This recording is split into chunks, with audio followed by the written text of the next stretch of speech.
Hello everyone, my name is Mille Santana. I am a 17 years old Brazilian girl, and today I'm here to tell a little bit about how I learned English basically by myself. I am not fluent in English at all, but I can express myself without thinking too much, and I think I can survive if I go to a foreign country, for example. First of all, if you're like me, a person who have watched many videos about how to learn English, how I learn English, what I wish I knew before I learned English, you already know what you have to do. I know that because I knew what I had to do, but I just didn't. So I need you to promise me that you are gonna take your notes, and after that you are gonna actually really start your English learning journey, because if you don't, you are always be stuck in the level you are right now.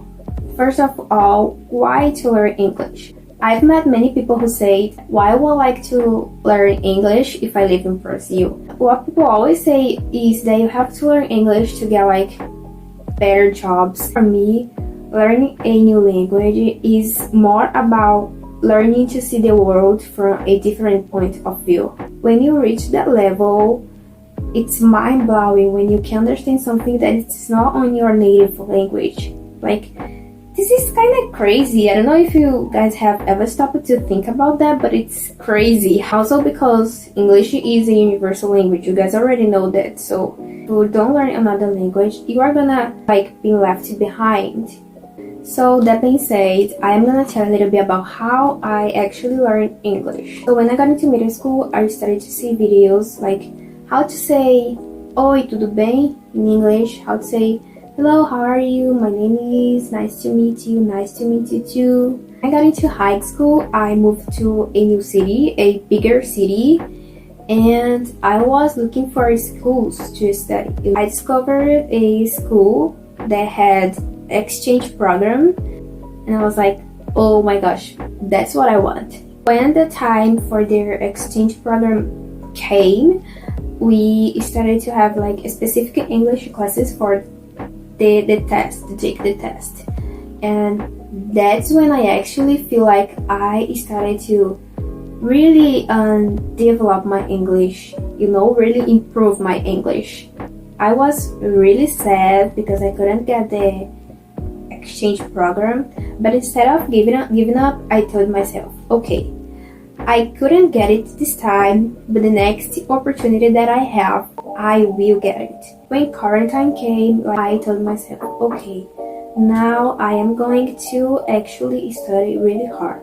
I asked my auntie to buy an online course for me, which is called Segredo dos Verbos by Cynthia Sabino. I will link the link down here in the description. I was so disciplined, I was so motivated, I was studying every single day. I'm gonna show you. I even bought a notebook, and here I have some of my notes that I made that time. I don't know if you guys can see these really well, but these are some of my notes.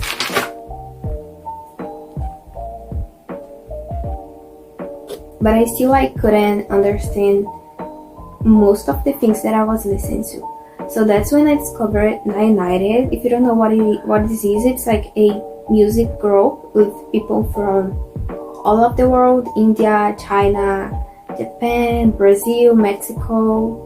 They were always speaking English, and I was reading the subtitles. But got some point that I didn't have subtitles anymore, so I just got English subtitles. And that's what my brain just when I realized I was actually understanding what they were saying. And another thing that really helped me is because the fact that they are from different countries, they all have different accents, and with that I was improving my listening skills and listening a lot of different accents. That's what really helped me to actually not just understand what the Americans were saying, but also what people from all of the world were saying. Now I have some tips for people who want to learn English. Not tips for you work harder, but tips for you work smarter. So the first one is learn like a baby, because a baby doesn't know any other previous language. They just listen and listen and listen and listen everything, and at some point they just start to repeat what they were listening. That's actually a technique called shadowing, where you just listen and repeat. Even if you don't know what this means, what the thing means, you are always repeating and repeating. And this shadowing technique you can do with like YouTube videos, cartoons, Netflix shows. When I was like 8-9 years old, I did that with the Dora the Explorer, because I loved Dora the Explorer, but it was in Portuguese. So when she said let's go, I was like let's go, and when she said delicious, I was like delicious. Okay, it's kind of silly, but it helps so much. So the second tip, which is also apart from the first tip, is that you have to think in the language you are learning. You don't have to translate. And what I want to say about thinking the language, for example, we are so used to the traditional learning method that it is, for example, book means livro, pillow means travesseiro. When you start to think in a language, you don't say book means livro. You say these are some books. This is a book. Or for example, this is a highlighter. You don't say this is a marca-texto. You say this is a highlighter. This is a hair. This is a person. That's me, mille. Babies don't know another language. They associate the word with the thing that they are saying. Of course, I'm not saying that you cannot translate anything. You actually will need to translate other things like I did, but try to minimize it as much as possible. Another thing that I wish people had told me is that don't wait until you are ready to speak, because you will never be ready to speak. Never, really. You just have to start speaking as soon as you start to learn the language, start speaking it. Even if you don't know what that means, as I said before, you need to start speaking, because that's why we learn language. We learn language to communicate, and we communicate most of the times by speaking. So don't wait until you're ready. Even if you don't know how to pronounce some words, just try, please. And to help with that, I have a script that I did when I was first starting, that has like the phrase in Portuguese and the phrase in English. There are some apps that you can use to help you to talk to another people if you don't have anyone to talk to you. For example, there is the Hello Talk app, italki, Cambly. Please make sure that they are safe, especially if you are a woman, because you know the internet can be like a scary place. Also, one thing that I did a lot when I was trying to speak, it was, for example, I was trying to say I like you, for example, but I don't know how to say like in English, so I used to say I gosto you. I don't know if that makes sense, but it's just to tell you that you don't need to know everything to actually start speaking. If you're not the type of person who can learn a language like by immersion, like you need some systematic studies method, there is a platform called Cultive, and it's for free. There is a lot of courses, not just in English, but like German, Spanish, and all you have to do is just like take 30 minutes or 1 hour, sit down and actually start taking notes and actually start studying. One of the main mistakes that we make is learn a thing but not revising it.